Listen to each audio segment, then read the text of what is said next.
A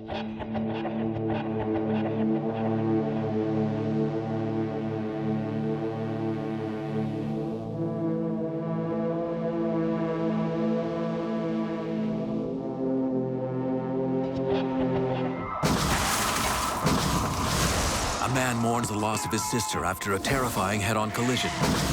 Officer. But he offers investigators few details about the driver who caused the crash and then fled the scene. Our passenger had a knee injury. My suspicion is that's where it came from. Then a domestic dispute escalates out of control and ends in tragedy. A grieving boyfriend suddenly finds himself facing a possible homicide charge. And a driver mysteriously loses control of his 80,000-pound rig, slamming into 3 cars. Can investigators figure out what triggered the deadly chain of events and who was at fault? Every year, violent collisions kill 40,000 Americans and injure another 3 million. But there is no such thing as an accident. Every collision has a story, as unique as the people involved. Rusty Haight is a leading authority on accident reconstruction. He trains investigators around the world to read the clues and solve the mysteries.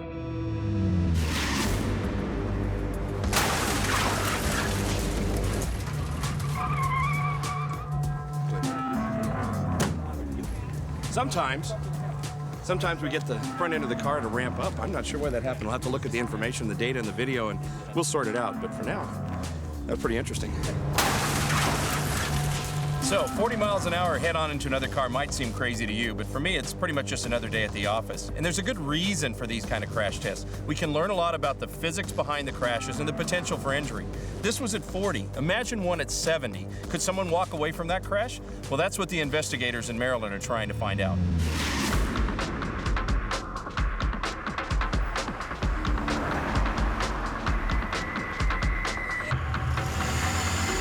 A quiet spring night in suburban Maryland is suddenly rocked by the sound of a violent impact. 2 passenger cars collide at a busy intersection. Emergency workers discover a victim in each car, both dead. The first police officers on the scene take a statement from a lone witness and immediately put in a call for accident investigator Gary Lewis. Gary's job will be to answer the tough questions. What led to this fatal collision?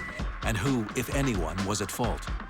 His first task is to survey the damage done to a vehicle driven by 28-year-old Ken Jones. My first impression upon arriving on the scene of this wreck, it was a very violent wreck. There was a lot of damage to both of the vehicles involved. One of the vehicles was located on the southwest corner of the intersection, about 50 feet off the roadway. The other vehicle was about 250 feet, I think, south of the intersection. During the post-crash travel, it rolled, it flipped, it spun. It had damage pretty much all the way around the vehicle. And the occupant of that vehicle, they had obvious head trauma. They had obvious deformation of the chest area. That occupant was belted at the time, but because of the way this wreck happened and the forces involved in this wreck, it wasn't enough to prevent injury or fatal injury. The horror Lewis discovers in the first car is matched by the second. A young woman, Sarah Hunt, has submarined. It's a term investigators use for an unbelted passenger who slides underneath their airbag, colliding with the dashboard at high speed.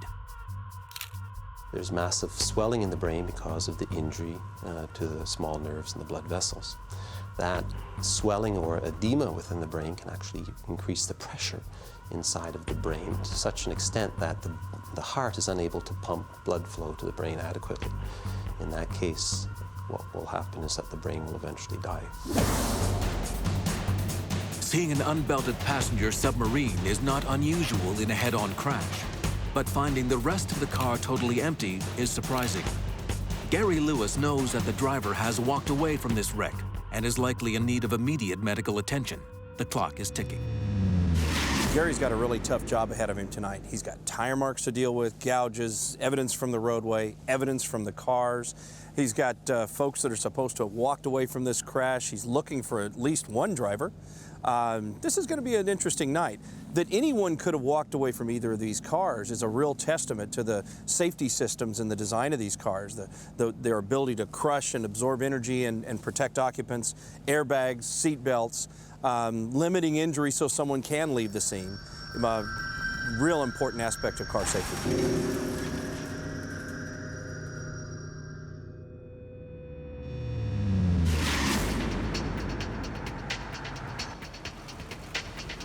As Gary Lewis continues to investigate the scene, a fellow officer just blocks away sees a man stumbling through a mall parking lot. Officer.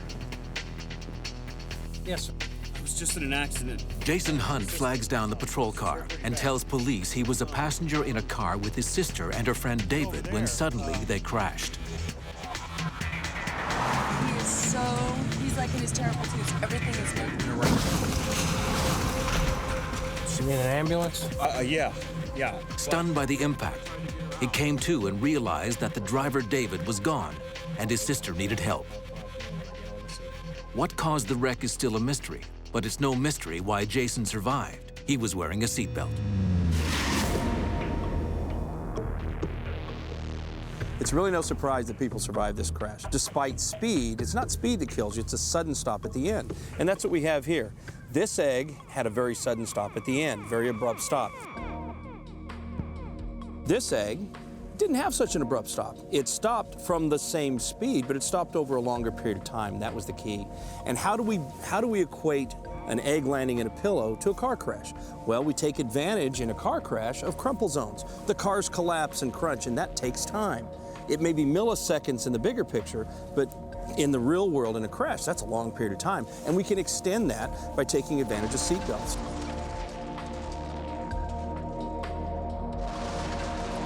Once you've stretched the belts, now you're going to continue to move forward a little bit. That's where the airbag comes into play.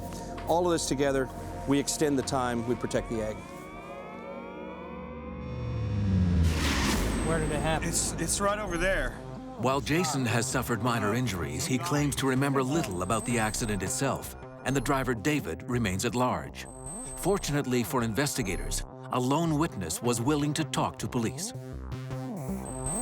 Combining his witness statements with roadway evidence collected at the scene, Gary Lewis is now able to piece together the chain of events that led to the deadly collision. You got quite a mess here. What's going on? From what the witnesses are telling us and the roadway evidence we found on the scene so far, it appears we had a vehicle traveling in this direction, went to make a left down the side street, and was hit by an oncoming car. That impact knocked the turning car the whole way down there, over 200 feet from the intersection, and the striking vehicle ended up here on the curb. We got 2 dead. You've got 1 overturned. You've got a whole lot of tire marks and gouge marks and material to work with, and the other car all tore up on the curb line. You got a lot of work tonight. It's going to be a long night. Yeah.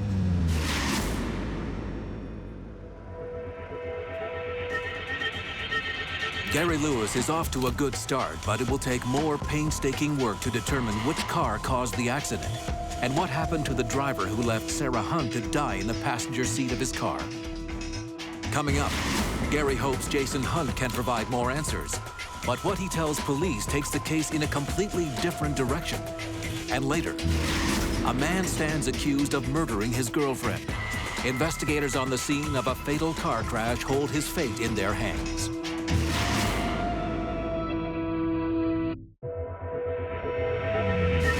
Accident investigator Gary Lewis is struggling with the devastating crash scene spread across some 200 feet of suburban Maryland roadway.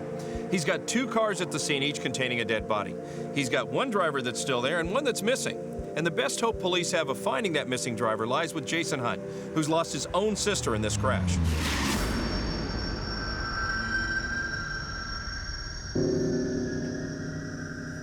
All right, I'm just going to touch you lightly, okay? Let me know if it hurts.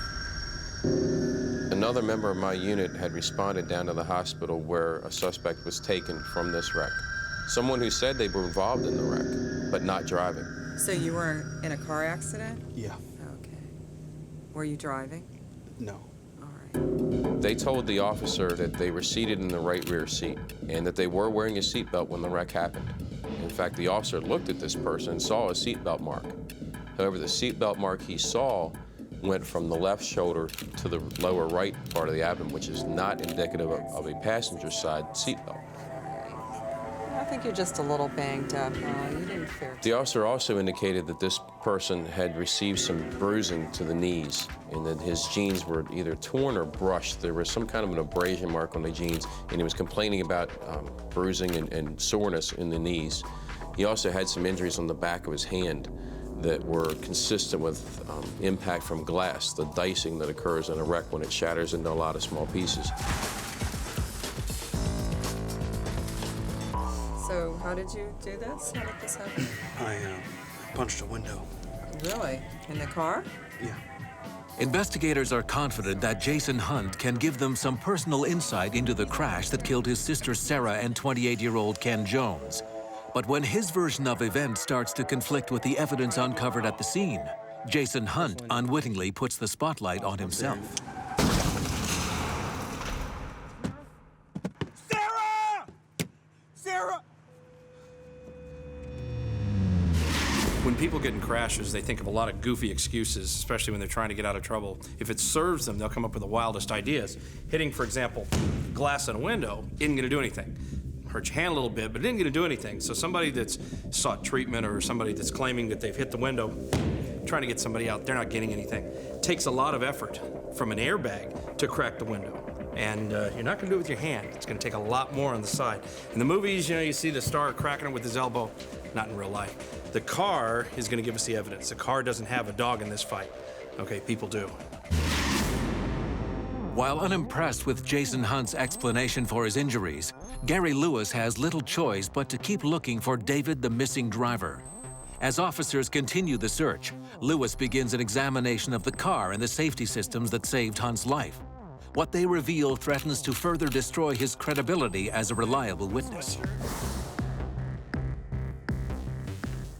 Our passenger in this wreck originally said he was seated in the right rear seating position. We look at that and we see the seatbelt has no signs of being used in this crash. But yet our passenger had a mark on his chest, and that mark was consistent with signs of a driver's side seatbelt, not a passenger's. So we turned our attention to the left rear seating position. We see that that seatbelt is retracted completely into the retractor, and in fact it's tucked in behind the seat cushion with no indicators of use during a wreck. So then we turn to the front seat. And we see that our front seat belt does have some signs of use in a wreck. It's been locked out. It's been locked out by an impact, consistent with use in a front crash. Further examination of the car continues to erode Jason Hunt's carefully constructed alibi. Our passenger in this wreck had a knee injury to his left knee with some abrasion and some marks on his jeans in that area also, the left knee. My suspicion is that's where it came from. What I'll do is I'll take this dash console, send it to our lab for analysis to see if it matches up with the fibers from his pants and therefore relate that injury to that mark in the vehicle.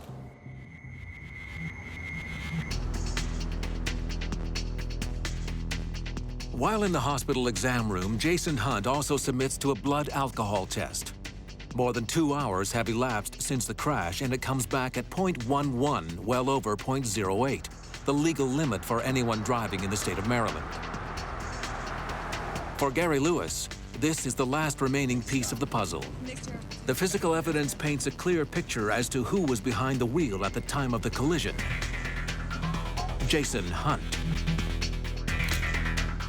The glass injuries to the back of his hand, the seatbelt data, and the fibers from his jeans in the dash console all place Hunt squarely in the driver's seat. The blood alcohol finding suggests a likely motive for fleeing the scene. It's obvious now that Jason's story about David was complete fiction, a ruse to divert suspicion from himself. The experience I've had with people who leave the scene of a wreck, most times that driver had an agenda. He wanted out of there. He did not want to talk to the police. He was either drunk, suspended, his license privilege suspended. He may have been wanted for something. He might have done another crime that we don't even know about yet and was trying to get away, but he definitely did not want to meet the police or didn't want to hang around to be accountable for what he did. But one key question still remains. Which driver was at fault? Jason's blood alcohol level aside, Gary will need to determine why the cars collided in the first place. To do that, he must examine the airbag control module in Jason's car. The readings captured at the time of the crash can tell him exactly how fast his car was going when it entered the intersection. Gary's analysis and the data from the airbag control module tell us that the straight-through car is doing about 67 miles an hour.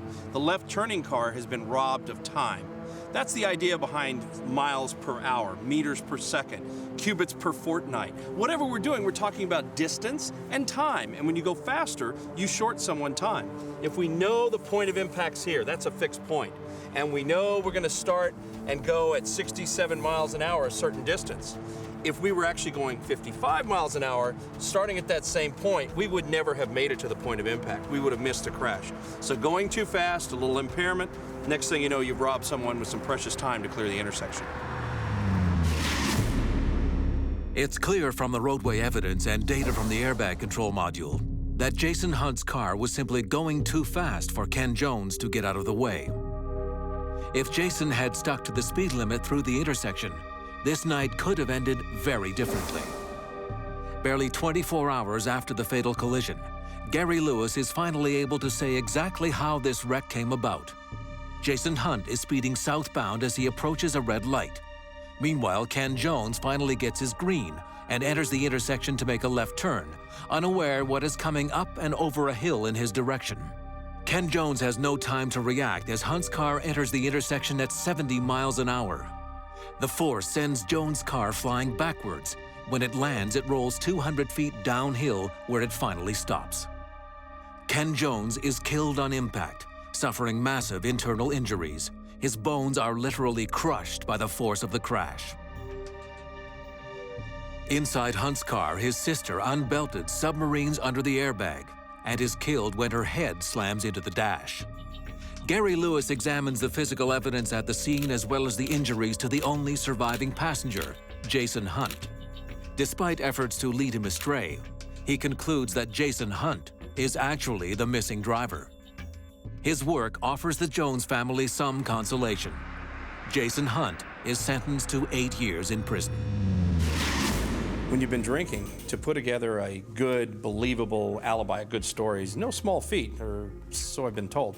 And then add to that potential for a head injury, the dazed and confused effect. Things get kind of complicated for someone trying to deal with a competent investigator. And in this case, what Gary did as a competent investigator was use the objective physical evidence from the cars, the bodies, the roadway, and piece together a good, solid reconstruction. He figured out what happened. Okay, something he'll do now, and in the next case, and in the next case, the same way.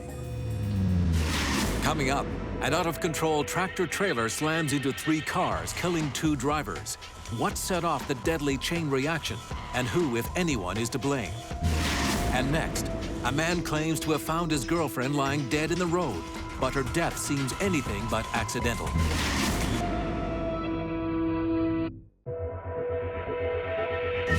Let me see my kid. Move out of the way. No! Why don't you let me see my kid? Would you give me some money? Goodbye. You're out every night spending money on beer and God knows what. Oh, for crying out loud, whatever. In the early part of the evening, neighbors close to the home of a young family hear yet another shouting match. My kid. I just gave you money, okay? For what? For your groceries. Jenny Franklin and Patrick Hall, parents of a 3-year-old toddler, are at it again. The argument is about money. Money Patrick borrowed from Jenny. Wait a minute. I'm not finished with you yet. Finally, Jenny has had enough and decides to drive over to her mother's house to pick up their daughter. Upset and distracted by the argument, she makes what will prove to be a fatal mistake. She neglects to fasten her seatbelt. Patrick isn't finished arguing and quickly follows Jenny's car in his own. By the time they reach a deserted stretch of road in the Maryland suburbs, both cars are flying, and Jenny's car isn't going to make it all the way around a curve.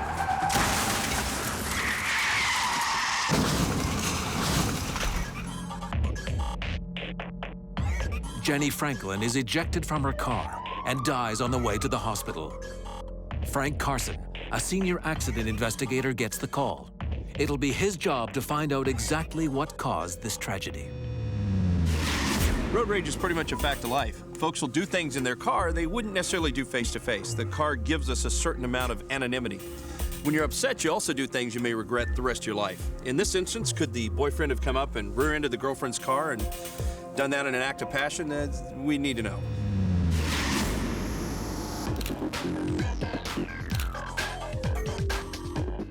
When I originally got to the scene, I had two cars there, and the victim, the one vehicle, the deceased, had been transported to the hospital. She was gone from the scene. The only person left, aside from the officers at the scene, was the driver of the other car. Patrick Hall is on the side of the road when the first officer arrives at the crash scene. He is not seriously injured, but he is in shock. He immediately tells police that it was an accident and explains to the officer what happened. The boyfriend came around the curve and he saw another vehicle in the roadway. He hit his brakes and swerved to one side to avoid hitting that car. He ends up going off the road. His car ends up on its side. He climbs out of the car and he realizes the other car that's in the roadway is his girlfriend's car. And he looks around. That's when he sees his girlfriend laying in the roadway. The car that she was driving is smoking, and he thinks it's going to catch on fire, so he grabs his girlfriend and drags her over the shoulder of the road, tries to do what first aid he can, and then calls 911 to get an ambulance. Send an ambulance! So this guy's story is he just came upon the accident scene and he didn't have any time to stop. Is that possible? Well, it is. But accident scenes and hazards in the road don't just appear in front of you magically. They're in the road, and the deal is you have to be able to see them. That's why we have headlights. You can overdrive your headlights. You can drive faster than your headlights will illuminate in front of you. And when you do that, you've created a problem for yourself. You can't avoid things that all of a sudden appear, and then, out of nowhere, you have to be able to stop in time to avoid them.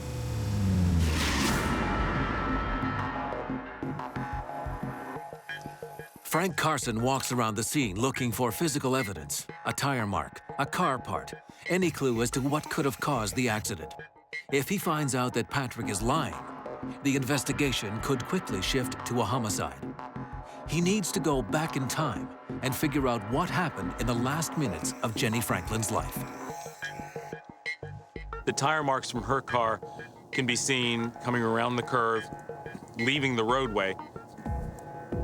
This poor girl in this car wasn't wearing a seatbelt, and she struck the embankment and then the tree so violently it caused her vehicle to rotate, and the vehicle rotated so violently that she was ejected from the window of the vehicle.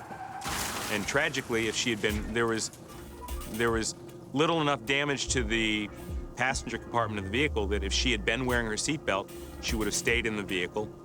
The airbag would have gone off to partially protect her, and there's a very good possibility she would still be alive. Frank Carson also has a medical background. He worked for several years in the emergency room and on ambulances. So he's seen plenty of fatal accidents and knows exactly what injury would have ended the young woman's life. What killed her is an injury called the transected aorta.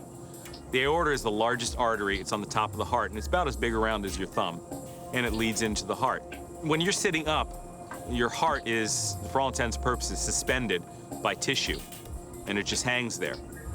What happens when you're in a collision and you suffer a violent deceleration?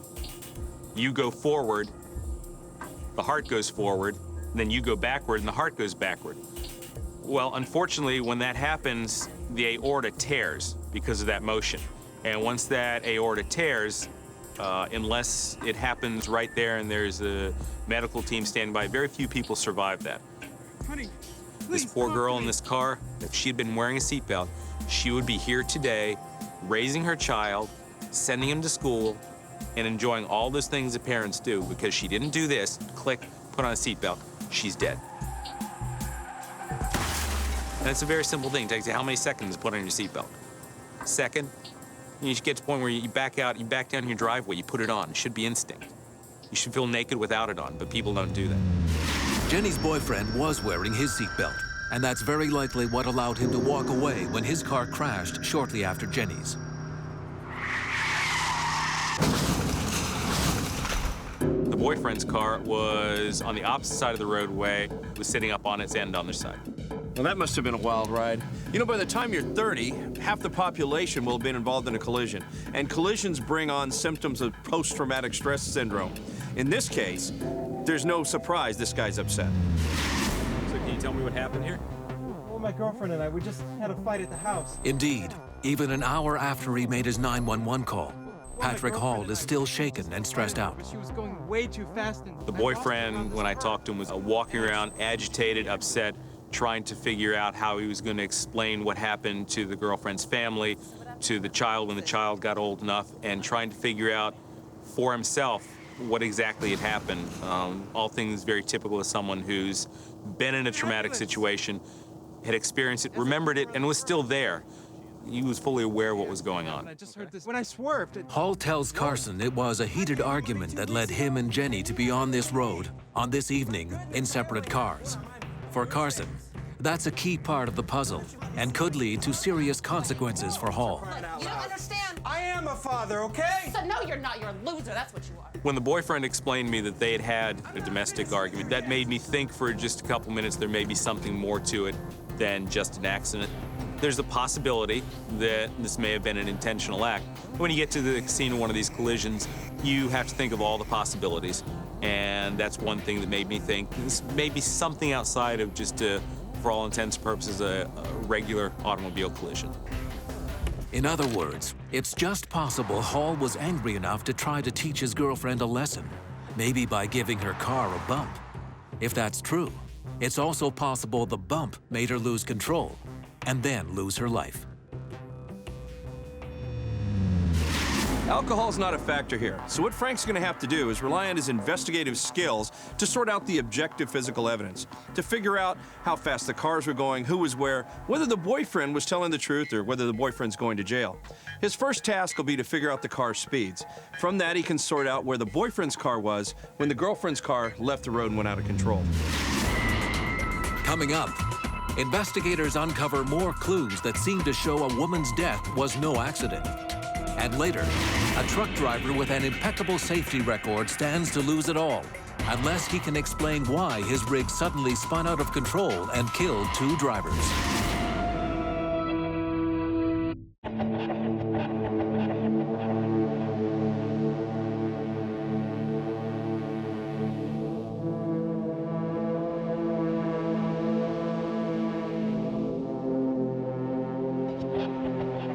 Over the course of his career, Frank Carson's handled 3 cases where someone used a vehicle as a murder weapon. So when he's called out to a multiple crash site involving a couple who'd been having a heated argument, he's immediately suspicious. Jenny Franklin was ejected from her vehicle and pronounced dead on arrival at the hospital. But the boyfriend, Patrick, insists that her car crashed before he came around the bend in the road. Frank's job is to find out whether or not Patrick's telling the truth. The first step is to figure out how fast his car was going before it went off the road.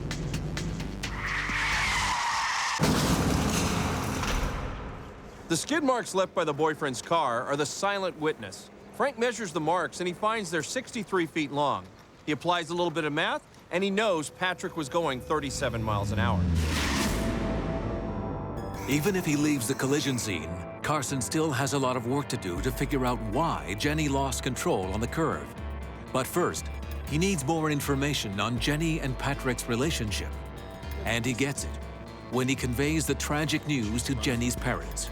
Frank becomes even more suspicious of Patrick Hall's story. You can't believe him. Between the girlfriend's family and the boyfriend, they've been fighting recently. They were fighting just today.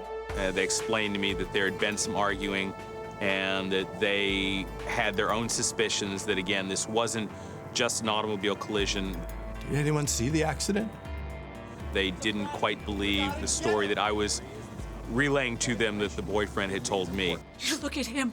You look at him. I have already talked to him. And what did He he tell stayed you? at the scene.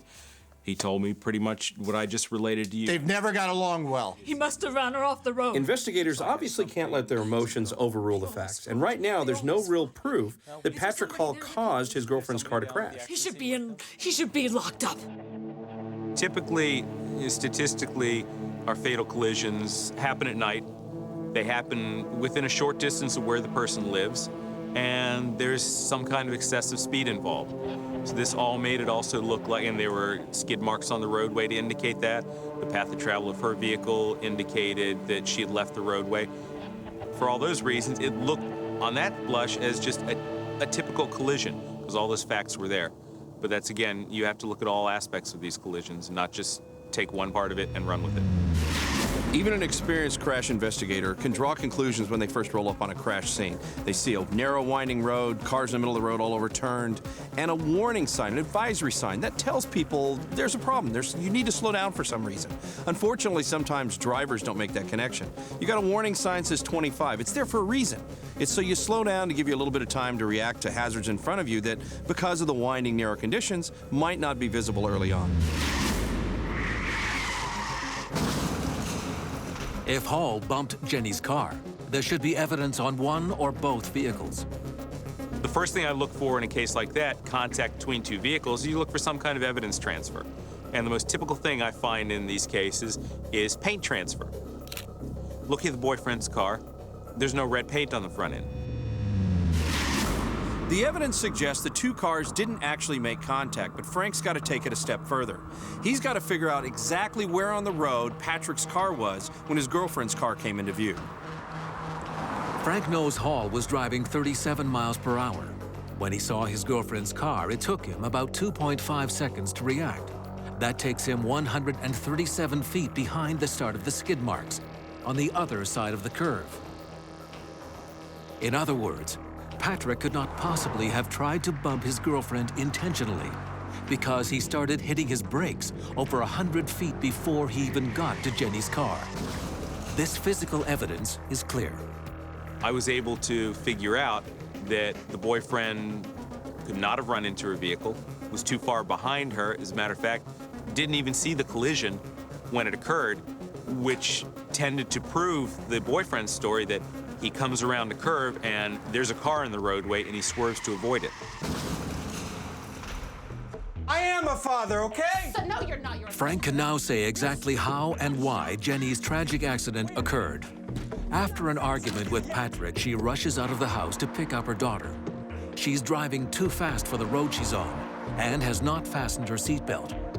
At a particularly sharp bend in the road, she simply loses control of her car. She hits a tree and begins to rotate. Because she is not buckled in, she is ejected, and the force tears her aorta, a fatal injury. Just seconds later, Patrick Hall rounds the curve and has to avoid hitting both Jenny and her car, sending his own car out of control and onto its side. No charges were filed against Patrick Hall. We may never know for sure what caused this woman to lose control on this road in this particular instance. You know what, though? Speed played a big role. She was going too fast on this road for these conditions. Not a good thing. Another thing that played a role was her attitude, her distraction. She had her mind on something else. She was upset. When you're upset, when you've got your mind on something else, when you'd rather be doing something other than driving, it's time to pull over and do that something else. Driving demands your attention. Pay attention to the driving task or pull over until you can. Next, can a damaged fender and a smear of rubber tell investigators what triggered a deadly tractor-trailer crash that has left two drivers dead?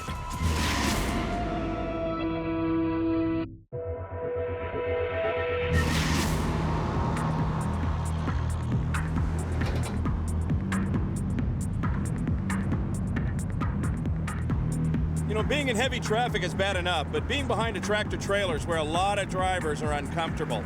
There's a U.S. Department of Transportation survey that says 1 in 4 truck drivers reported falling asleep behind the wheel in the last month, some of them twice. Now, if a driver was to fall asleep, drift off the roadway, and then try to suddenly correct back onto the road, he can jackknife his truck and even roll it over, causing a pretty substantial pileup. For investigators, that's one possibility of a crash involving a tractor-trailer and 3 cars.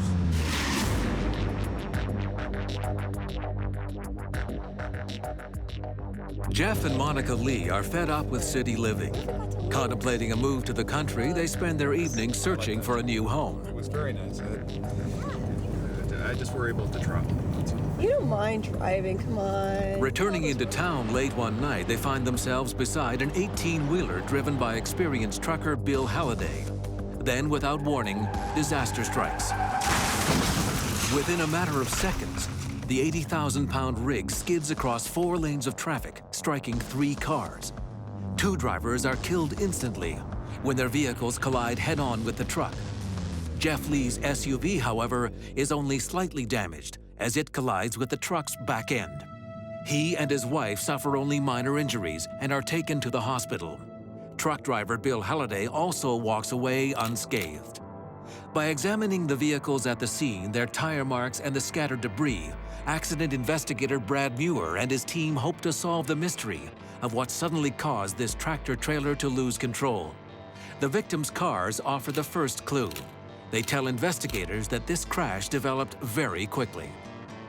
In the curb lane, there was a set of skid marks that were left by the car that was the most seriously damaged, which was the one that came to rest in front of the truck. That shows me that the driver of that car saw something happen in front of him to the point of panic braking, where he applied the brakes suddenly enough that the tires locked and he skid, and then suddenly this transport truck was on top of him.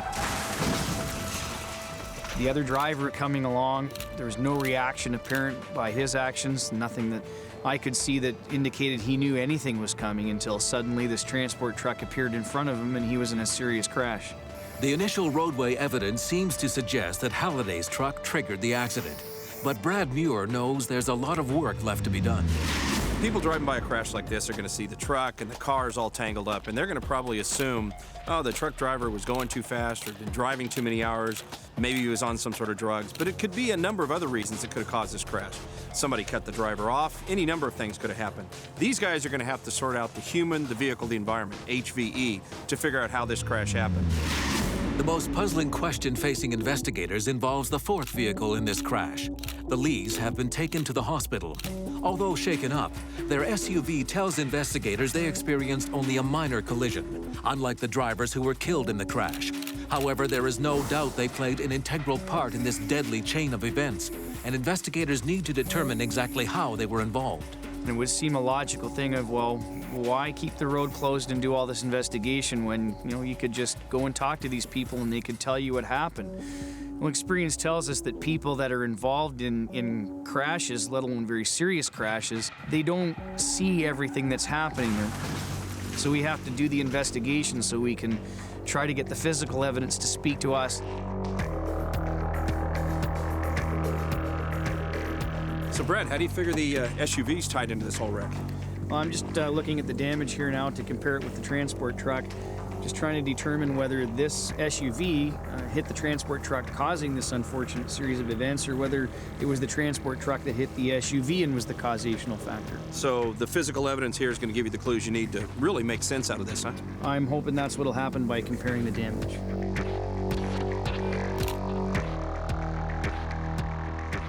Together with members of his team, Brad Muir is trying to turn back time in an effort to determine which vehicle was at fault.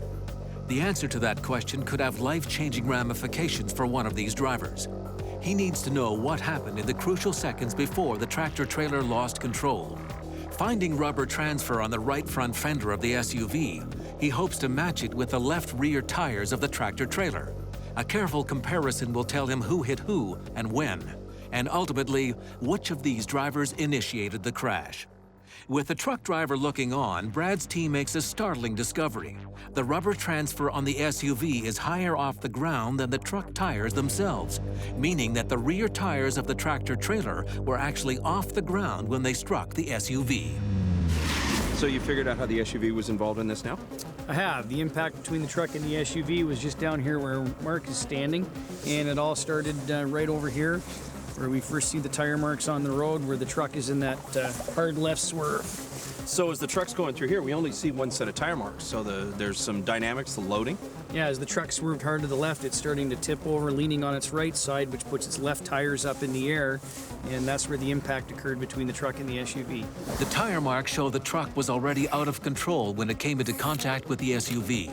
Investigators now know that Jeff Lee must have endured a few frightful seconds, unsure whether he or his wife would survive. So you got the left side of the truck off the ground as it's starting to climb over the hood of the SUV. That must have been no fun for those guys. Yeah, I wouldn't want to be him. He had no choice but to follow the truck right through the crash.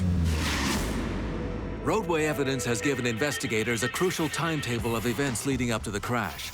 They now know the truck began to fishtail first, its rear wheels becoming airborne and striking the fender of Jeff Lee's SUV. Helpless to regain control of his car, Lee is literally dragged into a scene of total destruction. Miraculously, he and his wife escape with their lives. Coming up, a cloud of suspicion evaporates around the couple in the SUV, but investigators are no closer to explaining why an 80,000-pound rig suddenly veered into the path of two oncoming cars. It's time for the truck driver, Bill Halliday, to provide some of the answers.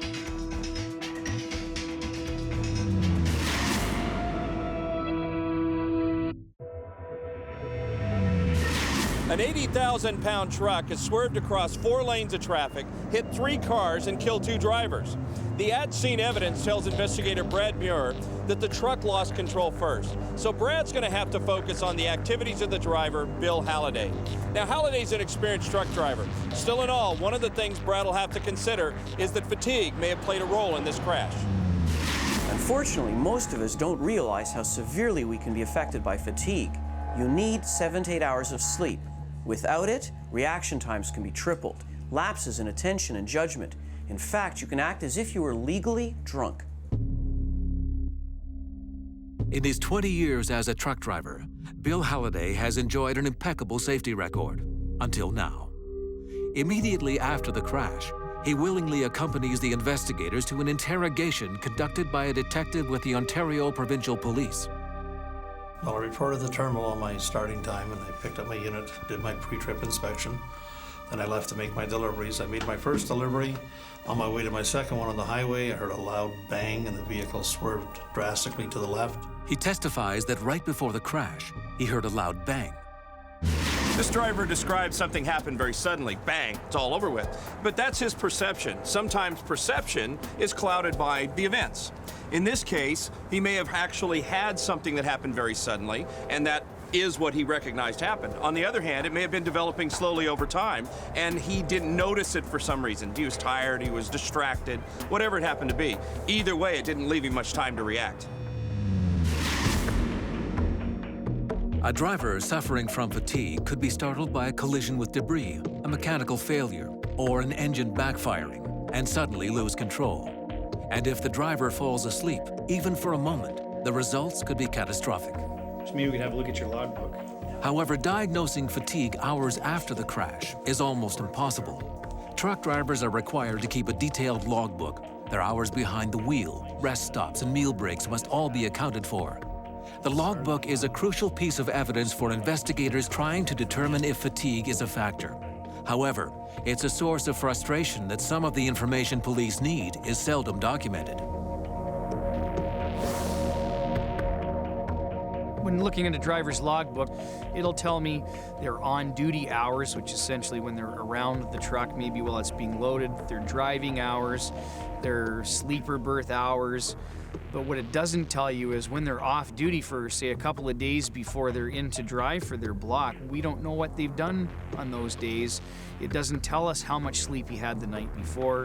It doesn't tell us how much sleep he's had in the last couple of days before. We don't know where he's been, what he's been doing. You know, he might have been very physically active in that period of time. We really don't know. 1 in 5 crashes are a result of driver fatigue. Someone tired behind the wheel. This thing called microsleep has the word micro in it. It sounds small, but it can have really big consequences. You're driving down the road, you doze off a little bit. 1 second at 60 miles an hour, that's 88 feet. You cover a lot of distance in a little bit of time. So as you can see, even a short period of time in what effectively would be a microsleep can be pretty devastating. This effect tends to be greater with novice drivers than experienced drivers, but both types have this lasting after effect, a fog, a haze, if you will, that may last for a little while. Microsleep is not a small problem, it can be a really big problem. But after several days examining Halliday's driving routine and service records, investigators come up with nothing that suggests he was suffering from fatigue. He was in fact fully rested and had just begun his shift when disaster struck. Investigators are struggling to find a reason why an experienced driver would suddenly lose control of his trailer. Turning again to the driver's version of events, they begin a search for the source of the big bang that Bill Halliday says immediately preceded the disaster. They have no choice but to examine the entire truck piece by piece. Well, we had Chris Foles, our forensic mechanic, look at the truck. It was logical to bring him into the investigation to try to look at the truck and see if he could find what caused the bang or may have contributed to or caused this crash. So he really has a good idea what separates mechanical wear or wearing out parts versus something abnormal from a breakage or metal fatigue or some other kind of failure or flaw in the manufacture of that part. Yeah, we're going to start with the front because that's what controls basically the whole steering of the whole unit. Is done with the 2 front tires and the whole assembly at the front. So we're going to come up front and kind of rule this out. It's going to be a major part of the investigation. It's going to be the front end. So we want to make sure everything's intact and everything's working properly. So we start here at the spring assembly, the shackles, the U-bolts, make sure everything's intact and tight. Chris Fold's expertise allows him to quickly narrow in on a fractured piece of metal connected to the truck's steering mechanism. He determines that the fracture was not the result of the crash, but actually occurred without warning just seconds before the driver lost control. Chris did a lot of work combing through the whole front of that vehicle, and ultimately at the end of his investigation and his examination of the parts, the determination was that this piece of the steering, the drag link, had broken at the steering box. And when that happens, the driver essentially has a steering wheel in his hands that's useless. It doesn't afford him any marginal control. It gives him nothing. The front wheels are subject to steer in any direction that they want to go. It wouldn't be caught by the driver on his circle check or a mechanic on an annual. Basically where this has failed is the inside of the output shaft, but unfortunately it's covered by the arm, so by a close examination you wouldn't be able to see it. It starts as a hairline crack and eventually gets moisture behind it and rusts and leads to a failure. It's not something that can be seen, and it is a very rare type of failure. Accident investigators use their expertise and resources to find the root causes of violent collisions so that injuries and deaths can be avoided in the future. When a mechanical failure is found to be the culprit, they routinely alert agencies that can order inspections or issue recalls. However, the failure in this case is so unique that it is unlikely to ever be seen again. For Brad Muir, this is the closest thing he has seen to a true accident, where no one is at fault. There are very, very few crashes I've ever investigated that fit the definition of accident, and I suppose this is one that's probably the closest to that, because you have a driver driving a truck that appears to have been well maintained, conscientious driver in his inspections, and we have this crash, and it really seemed to be one that would come as close as you can to an accident. With the inspection of the truck complete, investigators are now able to say exactly how this crash unfolded. Bill Halliday's tractor-trailer is southbound in the curb lane, while an SUV rides just off his rear wheels. Suddenly, the trailer starts to fishtail, eventually lifting its rear wheels off the ground. The wheels hit the SUV as the truck begins to cross into oncoming traffic. The truck plows into the first northbound car, instantly killing the driver. The driver in the second northbound car no doubt sees the catastrophe unfolding and slams on the brakes, but it fails to stop in time and he is pushed off the road. Neither of these drivers stood a chance against 80,000 pounds of metal. Brad was able to show that the SUV was initially struck by the truck and was dragged into oncoming traffic. The couple in the SUV miraculously survived, which left the driver of the truck facing blame. But in the end, his impeccable driving record remains unblemished. The crash was triggered by a mechanical fluke that was not the result of a manufacturer error or maintenance oversight. There are two types of things going on out there: crashes and accidents. Accidents can't be avoided. They're unintentional events. No matter how many times you inspect the truck, you do the maintenance, do all the things you're supposed to do on that truck, sometimes something happens that you just can't anticipate. So how do we avoid crashes? We give those drivers some room. We give them space to stop. We don't cut them off. They're 80,000 pounds running down the road. You're about 2,000, 3,000 pounds. Who's going to win that battle? Give them some space, give them time to react. We'll all go home safely.